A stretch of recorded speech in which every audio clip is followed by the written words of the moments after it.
राज्यातल्या जिल्हा परिषदांमध्ये कोणत्या पक्षाचा अध्यक्ष आणि उपाध्यक्ष विराजमान झालाय त्यावर एक नजर टाकूया।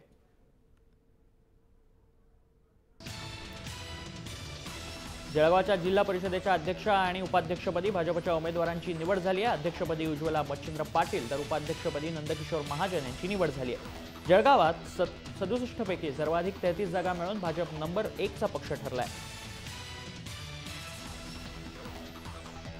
तर परभणीत जिल्हा परिषदेत महिला राज पाहायला मिळाला।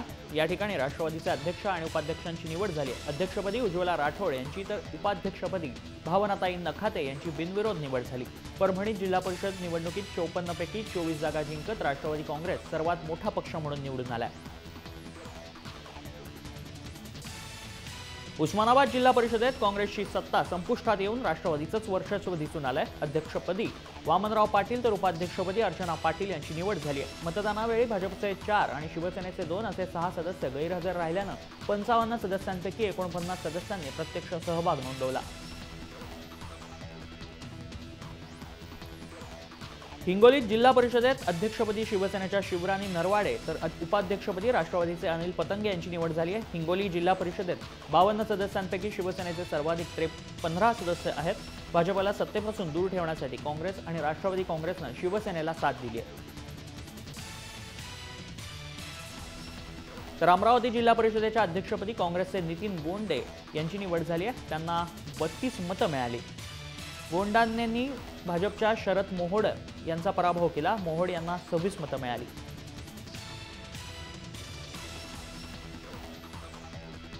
सोलापूर जिल्हा परिषदेच्या अध्यक्षपदी भाजप पुरस्कृत अपक्ष सदस्य संजय शिंदे तर उपाध्यक्षपदी भाजपचे शिवानंद पाटील यांची बिनविरोध निवड झाली।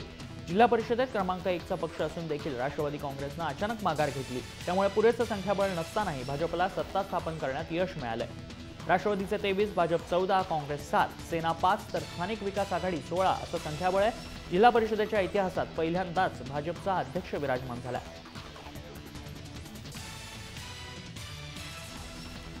सांगलीत सेनेचा झेंडा फडकलाय। अध्यक्षपदी भाजपचे संग्रामसिंह देशमुख तर उपाध्यक्षपदी शिवसेनेचे सुहास बाबर यांची निवड झाली आहे। या निवडणुकीत काँग्रेस राष्ट्रवादीच्या उमेदवारांचा पराभव करत पहिल्यांदाच भाजपा सेनेनं आपली सत्ता आणली आहे।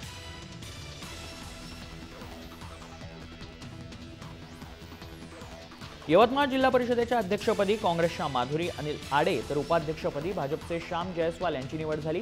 शिवसेनेला रोखण्यात या ठिकाणी काँग्रेस भाजप राष्ट्रवादीची युती यशस्वी ठरली।